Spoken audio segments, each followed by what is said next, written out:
여러분 안녕하십니까? EBS 초대석 정관용입니다. 지난해 우리나라 게임 수출액이요 처음으로 40억 달러를 돌파했답니다. 문화 콘텐츠 수출의 50% 이상이 이 게임이 차지하고 있는 것이죠. 그만큼 우리 게임 강국입니다. 자, 그런가 하면 세계보건기구 WHO에서는 게임을 이 질병 코드로 분류하려는 그런 움직임이 있어요. 우리 국내적으로도 청소년의 게임 중독 문제 항상 논란거리죠. 이처럼 게임은 경제 산업적 측면 또 사회문화적 측면이 서로 이렇게 상충하는 그런 쟁점입니다. 오늘 한국게임학회 회장을 맡고 계신 중앙대학교 경영학과의 위정현 교수님 모시고 게임에 대한 이야기를 좀 진지하게 나눠보겠습니다. 교수님 어서 오십시오. 네, 반갑습니다. 네.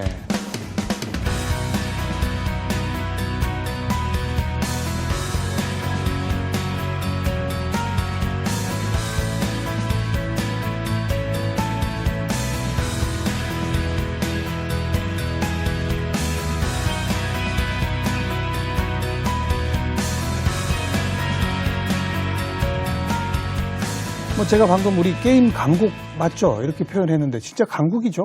예, 게임에 있어서는 과거에 최근엔 조금 이제 퇴색된 측면이 있습니다만 2000년대 초반, 즉 2010년까지는 자터가 공인하는 세계 최고의 게임 강국이었습니다. 세계 1등이었어요? 예. 지금은 2등으로 밀렸습니까? 이제 그건 좀 장르별로 좀 이제 나누어서 생각을 해봐야 되는데요.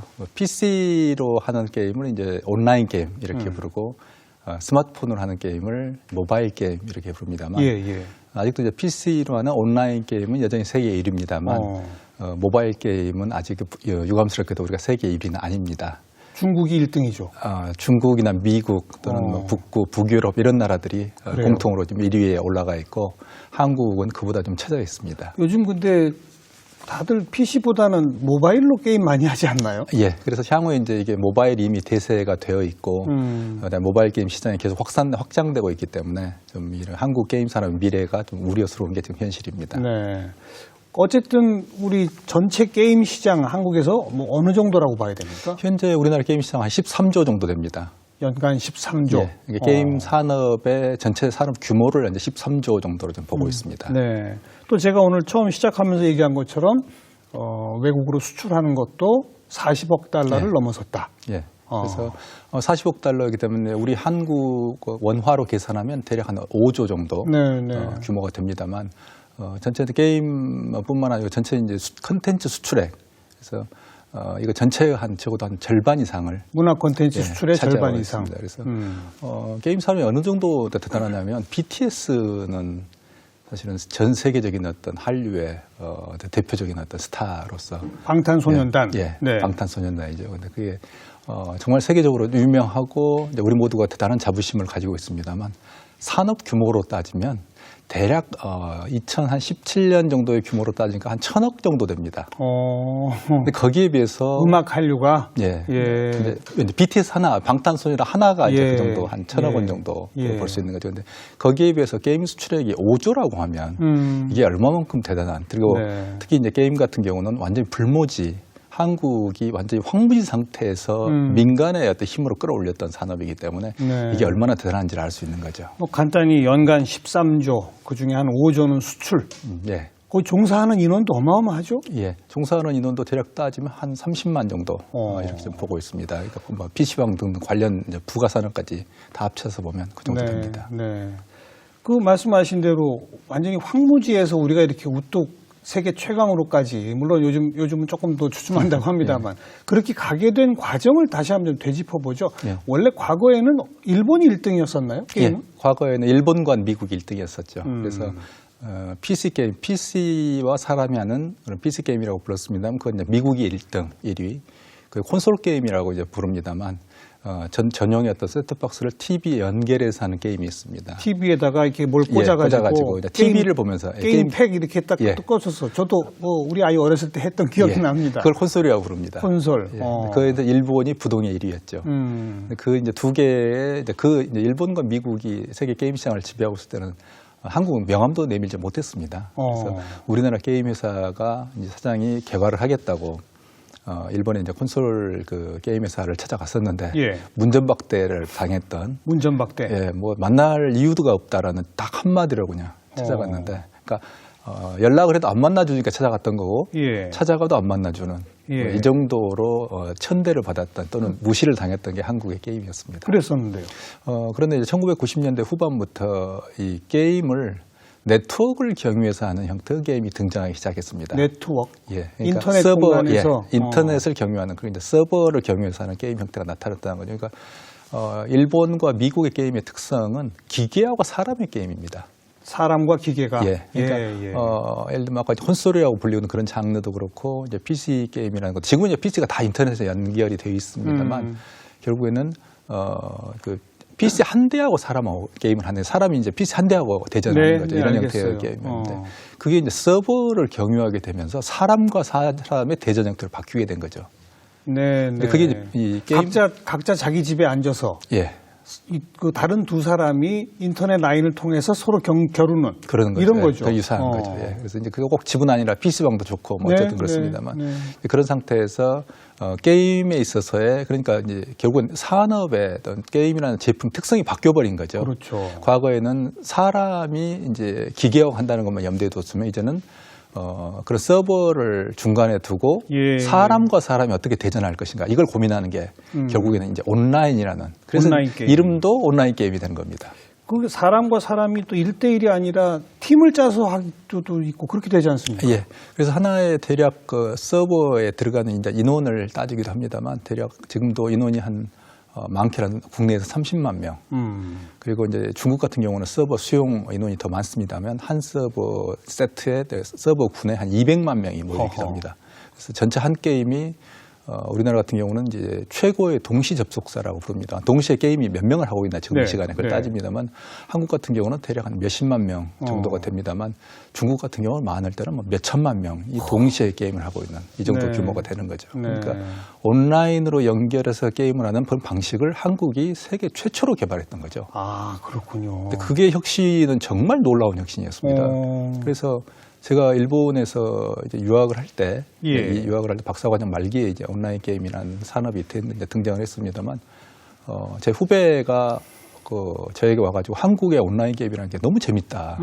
그래서 아니 그걸 자네가 어떻게 아는가? 라고 했더니 그걸 왜 모르냐? 그래서 일본의 콘솔 게임보다 훨씬 재밌다. 라고 하면서 저보고도 그거 아느냐고 이제 오히려 묻는 거죠. 그래서 그걸 보고 대단히 충격을 받았던. 얘들이 왜 한국의 온라인 게임에 대해서 한국인이 한국의 온라인 게임을 하는 것은 이해가 되지만 왜 게임의 강국이라고 불리는 일본의 학생이 그것도 대학원생이 이렇게 한국의 게임에 몰두하는 거 더구나 서버가 한국에 있는데 한국 서버에 들어온 거거든요. 그렇죠. 근데 언어도 모르거든요. 그런데 그거에 대해서 대단히 놀랍고 이제 거기에 대해서 본격적으로 이 온라인 게임 그 자체에 대한 연구를 시작을 하게 됐었죠. 온라인 네트워크 게임. 그것을 세계 최초로 한국이 개발을 했다. 그렇습니다. 그래서 그걸로 1등이 된 거였군요. 예. 그래서 당시에 그래서 이제 그 한국의 온라인 게임의 어떤 가능성을 알 수 있었던 게 일본의 콘솔 회사 개발자들을 상대로 제가 여러 번 이제 강연을 한 적이 있었습니다. 근데 그들이 그러니까 혁신의 과정에서 어떤 게 발생하냐면 구 제품의 개발자들은 새로운 제품이 등장하면 항상 무시하려고 합니다. 그래서 뭐 그거 안 먹힐 거야 시장에. 시장에 안 먹힐 것뿐만 아니라 그런 게 어떻게 게임이 돼부터 시작해서. 근데 뭐 이제 일본의 유명한 게임 회사들이 여러 개 있습니다만 끝나고 난 다음에 질문을 하면 몇 가지 질문을 합니다. 예를 들어서 콘솔에 비해서 그래픽이 좀 떨어진다. 저런 게 게임일 수 있느냐? 당연히 떨어지는 거예요. 왜냐하면 그 그래픽 외에 다른 강점인데 그걸 못 보는 거죠. 그렇죠. 그다음에 그들이 또 싫어하는 건 뭐냐면 온라인 게임의 특성은 뭐냐면 플레이어하고 계속 이렇게 상호작용하면서 게임이 이제 진화합니다. 그래서 사용자들이 플레이어들이 요구하면 그걸 게임에 반영하거든요. 그걸 콘솔이라든지 PC 게임 개발자들은 아주 지극히 싫어하고 혐오합니다. 그러니까 콘솔이나 PC 게임의 개발자들 어떤 마인드를 가지고 있냐면 영화 감독 같은 마인드를 가지고 있는 겁니다. 내가 만든 작품인데 누가 여기다 손을 대? 영화 감독이 이 관객의 의견을 받아들여서 영화를 만든다. 이건 좀 아마 감독의 자존심 허락하지 않을 건데요. 그래서 콘솔 게임 개발자들이 그런 똑같은 마인드를 가지고 있었습니다. 그래서 이게 말이 되는가? 이게 어떻게 플레이어들은 우리가 만든 게임을 플레이하는 거지. 그러면 어떻게 보면 그들은 신인 겁니다. 신이 만든 세계, 신이 천지창조를 해놓으면 거기에 인간이 사는 거지. 네. 어떻게 그 속에 사는 인간이 여기는 예를 들면 사과나무가 하나밖에 없는데 더 심어주세요라든지 여기는 곰이 없으니까 곰을 더 만들어주세요. 이게 말이 안 된다라는 질문이 바로 나옵니다. 뿐만 아니고 게임을 하는 그러다 데서 뒤처지는 거죠. 예, 거기서 그래서 그리고 이제 서버 프로그램이라는 게 있는데요. 결국에는 온라인 게임이 결정적으로 다른 게 서버에서 게임 프로그램이 돌아가는 걸 이제 서버 프로그램 이렇게 부르는데 그 부분이 결여되어 있거든요. 우리나라에서 그걸 만들어낸 거거든요. 그럼 서버 프로그램을 어떻게 하지? 라는 데 있어서 답을 못 하는 겁니다. 그러니까 온라인 게임은 서버 프로그램하고 클라이언트라는 PC에서 구동되는 이 두 가지로 세트로 움직이는데 콘솔이나 PC 게임은 클라이언트라고 불리우는 PC에서 구동되는 거 바뀌었거든요. 그렇죠. 그러니까 반쪽이 없는 거죠. 네. 그걸 보면서 제가 느꼈던 게 저들은 모르는구나. 너희들 죽겠구나라는 것들을 직관적으로 제가 알았고 그게 혁신 이론에 나오는 많은 연구들에서 나온 똑같은 결론이거든요. 그래서 너희들이 혁신에 저항하고 보수화되어 있구나. 그러면 한국이 일본의 콘솔 회사나 미국의 PC 게임 회사를 잡아먹을 수 있겠다. 그때 확신이 들었습니다. 그래서 그 후로 이제 연구를 하면서 그런 결국에는 지금도 일본의 게임 회사들은 콘솔 게임 회사들은 결국 끝까지 이런 온라인 게임에 적응을 못했습니다. 요즘 근데 콘솔 게임 거의 안 하지 않나요? 근데 이제 일본 최근에 또 콘솔 게임이 이게 이제 아이러니인데요. 다시 살아나고 있습니다. 그래요? 그래서 이 콘솔이 위탁 개발을 통해서 이 서버 온라인 게임화했고요. 그래서 지금은 이제 네트워크를 통해서 게임을 즐길 수 있는 그런 구조를 콘솔 게임도 다 가지고 있습니다. 그런 방식으로. 예. 네. 그래서 2010년을 전후해서 이제 PC 게임과 콘솔 게임, 미국과 일본 회사들이 온라인 게임 시장으로 진입해 들어오기 시작하는. 결국은 온라인에 적응해야 할 수밖에 없었던 거죠. 반대로 이제 한국의 게임 회사가 더 앞으로 나가지 못한 이런 또 슬픈 또 스토리가 있습니다. 근데 어쨌든 이 인터넷의 보편화라고 하는 그 시대적 흐름 추세와 맞추어서 우리나라가 온라인 게임을 세계 최초로 개발하고 그래서 세계 게임계의 왕자가 됐다. 그렇습니다. 이거 아닙니까? 이제 그러다가 스마트폰 시대가 또 오면서 이제 모바일 게임 쪽으로 올라가는데 거기는 우리가 제대로 빠르게 적응을 못한 거군요.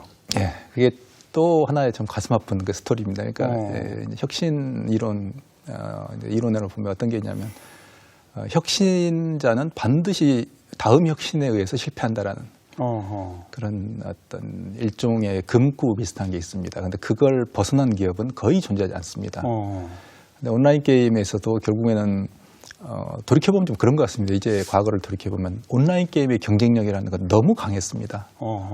그래서 다른 나라가 못 따라올 만큼 못 따라올 정도가 아니고요. 심지어 중국의 게임 회사들은 게임 회사가 아니죠. 중국에 그러니까 우리나라 어떤 일이 있었냐면 중국의 게임 회사가 있었는데 그 회사가 우리나라 게임 하나를 가져다가 사서 중국 시장에 서비스를 해가지고 나스닥에 상장을 했습니다. 게임 하나로 딱 하나의 게임으로 바로 중국을 이 게임 시장을 석권하고 나스닥에 가버린 겁니다. 그러니까 게임 하나만 잡으면 완전 이 정말로 초부자 슈퍼 밀리언웨어가 되는.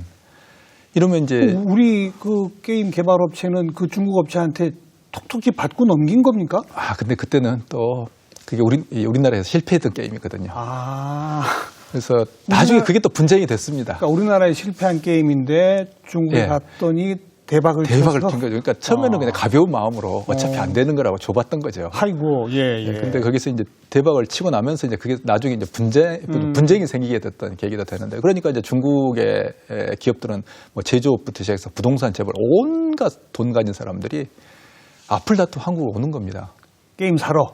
근데 한국의 게임 회사는 국내 시장도 확장에 급급하니까 또는 중국 그때는 기업들 이름을 대면 잘 모르는 회사들이 너무 많았습니다. 그렇죠. 돈만 있으면 예를 들면 중국에 단기간에 돈은 벌었는데 이름은 알려지지 않고 그러니까 안 만나줬어요. 그러니까 심지어 어느 정도가 됐냐면 중국의 어떤 거의 재벌이었는데요. 돈이 많은 사람이었는데 실제로 한국의 회장이 직접 와가지고 우리나라 게임 회사에 가서 접수 데스크에서 만나고 싶다. 누구든지 만나고 싶다 했더니 그러니까 그 사람들 내부에서 이제 시큰둥하더니 결국에는 과장이 나와서 만나줬는데 그냥 과장이 아니고 뭐 과장 대리 몇 명 와서 만나줬는데 반바지에 슬리퍼 끊고 와가지고 뭐 듣고 1시간 정도 뭐 듣다가 생각해 보겠습니다 하고 들어가 버렸다는 거예요. 남겨두고. 그러니까 이제 이 회장은 그 미팅 직후에 저한테 와가지고 한국인은 이렇게 무례한가. 그래서 제가 이제 그 회사의 임원한테 전화를 해서 이건 좀 너무한 것 같습니다. 이건 왜냐 평판이라는 게 있습니다. 그랬더니 이제 그 임원 말이 정말 가관이었는데요. 그렇게 무작정 돈 싸들고 와서 만나달라는 사람이 한 달에 그게 몇십 명이나 되면 교수님은 일일이 만나 주시겠습니까? 아이고. 그리고 이메일은 뭐 이거 몇백 통, 뭐 1000통, 2000통 날아옵니다. 그냥 게임 달라고. 돈 얼마는 주겠다. 예. 이런 상태에서 저희가 그럼 어떻게 해야 됩니까? 라고 묻는데 참 할 말이 없더라고요. 그러네요. 네, 그래서 그게 2000년대 초중반에 중국하고 우리 관계였습니다. 그때는 정말 슈퍼갑도 이런 슈퍼감이 없는 거죠. 네. 그래서 우리나라 온라인 게임의 회사들은 중국의 시장에서 2010년 정도가 영업을 해본 적이 없습니다. 영업을 하는 것은 가서 접대를 받고 오는 겁니다.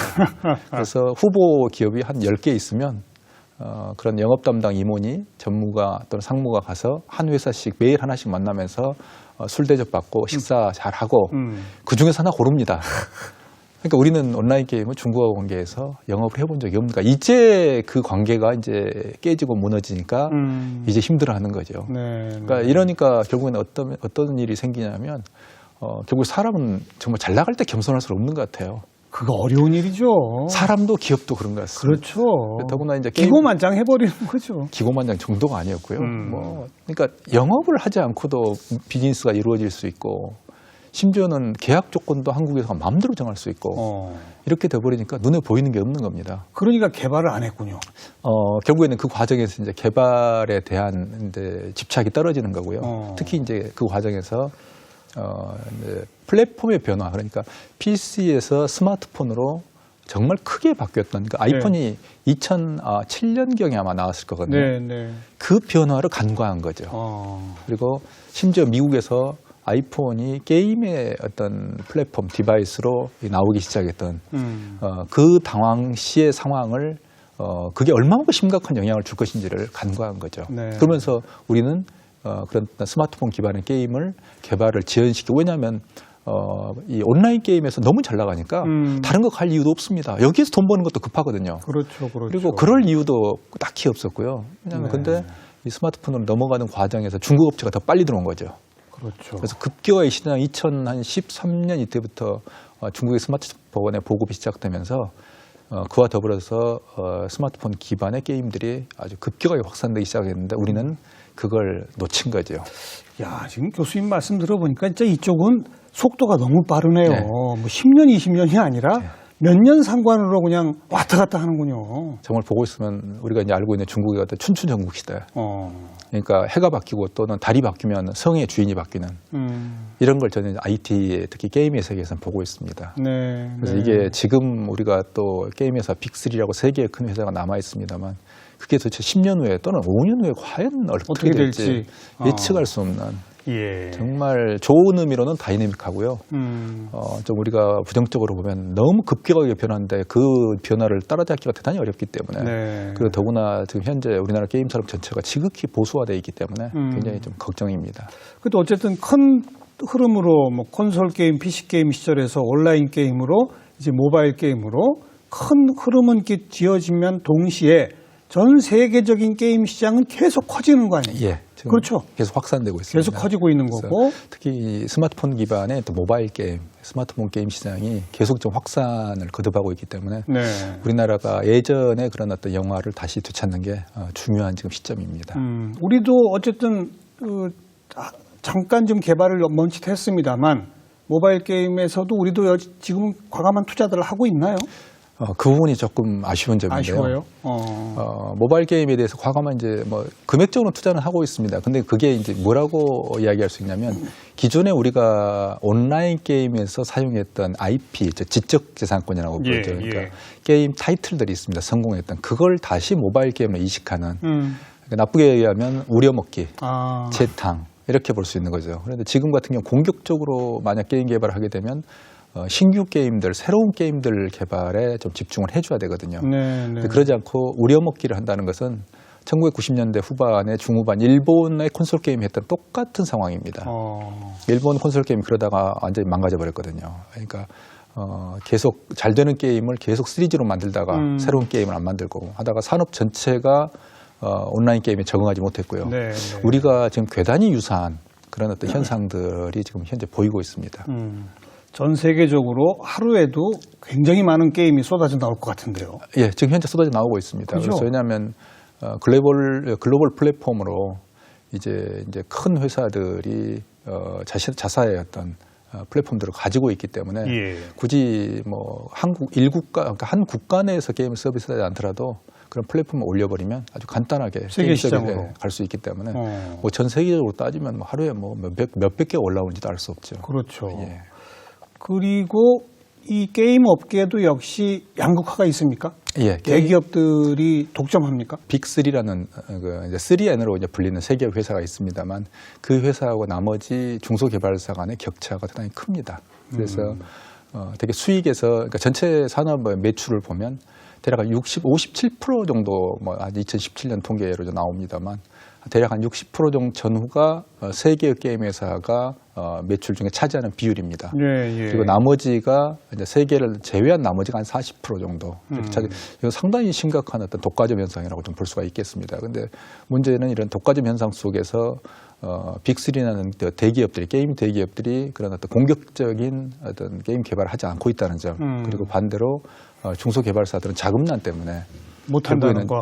공격적인 게임 개발을 못하고 어떻게 돈 버는 게임 또는 뭐 현상 유지할 수 있게 이런 것만 지금 개발을 하고 있는 그러니까 큰 회사는 큰 회사대로 중소개발사는 중소개발사대로 똑같이 문제를 좀 안고 있는 거죠. 그게 이제 우리의 문제라면 예. 중국 같은 경우는 그런 양극화가 그렇게 우리만큼 심하지는 않은가요? 중국도 그런 비슷한 현상이 비슷해요? 나타나고 있습니다. 근데 중국은 워낙 규모가 크기 때문에 그리고 중국의 단적으로 좀 보여주고 있는 게 중국의 제일 큰 게임 회사가 있습니다. 그 게임 회사의 게임만 매출 다른 분야 다 빼고요. 전체 매출 한 50조 됩니다만 게임 매출만 따지면 한 20조 정도 됩니다. 우리나라 전체 산업 규모가 13조거든요. 그러니까요. 한 회사가 예, 20조. 20조. 게임만 20조. 그럼 우리 한 1.6배, 한 7배 가까이 되는 거죠. 네. 그러니까 일단 자본의 승부에서 우리가 졌고요. 그리고 시장 자체가 워낙 차이가 크니까 예. 중국 시장이 워낙 크잖아요. 중국 시장이 컸던 것도 있고 우리나라 게임 회사들이 정말 아까도 말씀드렸습니다만 정말 뭐라 그러나요? 좀 방과나 좀 방심했다. 공격적으로 중국에 들어갔어야 되는데 예, 그걸 제가 여러 번 주장을 했었죠. 그런데 결국에는 직접 서비스하면 굉장히 많은 문제들이 생기거든요. 불편한 어떤 여러 가지 어려움이 생기는데 로열티만 받으면 쉬운 장사거든요. 그렇죠. 그래서 로열티도 우리가 원하는 대로 받을 수 있거든요.